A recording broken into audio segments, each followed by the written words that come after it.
Radio Anthropocène, à l'écoute du changement global.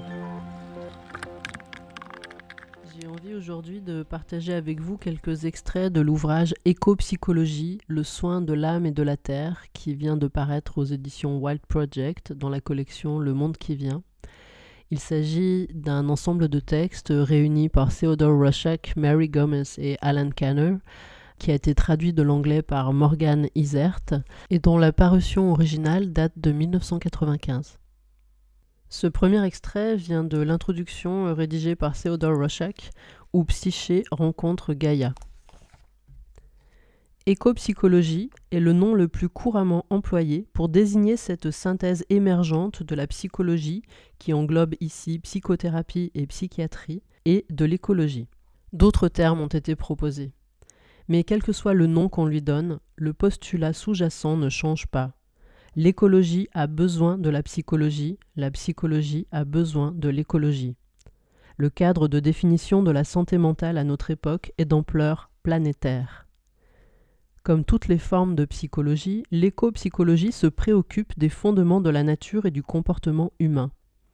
Contrairement à d'autres écoles de psychologie classiques qui limitent leurs analyses aux mécanismes intrapsychiques ou à un champ social restreint qui ne dépasse pas celui de la famille, l'éco-psychologie part du principe qu'au tréfonds de la psyché, nous conservons un lien de sympathie avec la Terre qui nous a fait voir le jour telle une mère.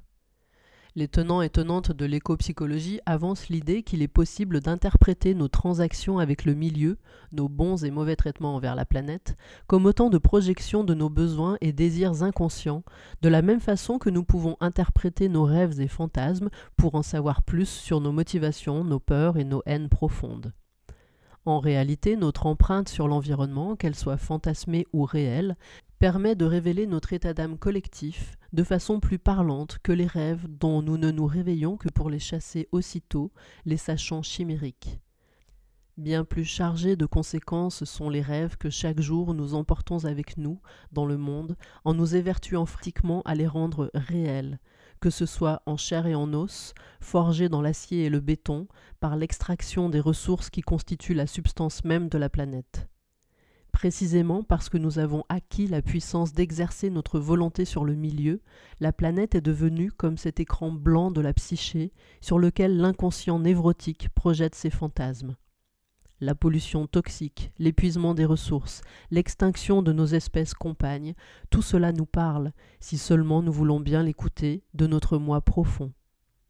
C'est la raison pour laquelle James Hillman nous exhorte à faire rentrer l'amiante et les additifs alimentaires, les pluies acides et les tampons hygiéniques, les insecticides et les médicaments, les gaz d'échappement des voitures et les édulcorants, les téléviseurs et les ions dans le champ de l'analyse psychologique. Les prises de conscience en psychologie surviennent en transformant des révélations en pathologie via le monde souterrain de nos angoisses. Notre éco-anxiété annonce que les choses sont là où l'âme attire désormais l'attention psychologique. J'ai dit de l'éco-psychologie qu'elle était nouvelle, mais ses origines sont en réalité suffisamment anciennes pour être qualifiées d'autochtones. Il fut un temps durant lequel toute psychologie était éco-psychologie. Aucune désignation particulière n'était requise. Les plus anciennes guérisseurs-guérisseuses du monde, celles et ceux que notre société taxait autrefois de sorciers ou sorcières, ne connaissaient pas d'autre façon de soigner que d'interagir avec l'environnement, en tissant des relations de mutuelle réciprocité. Certaines ne veulent voir dans l'actuel processus de reconnaissance des écologies sacrées qui guident les sociétés traditionnelles que du sentimentalisme. C'est faire erreur. Ce sujet n'a rien de mystique ou de transcendant, au sens où nous l'entendons.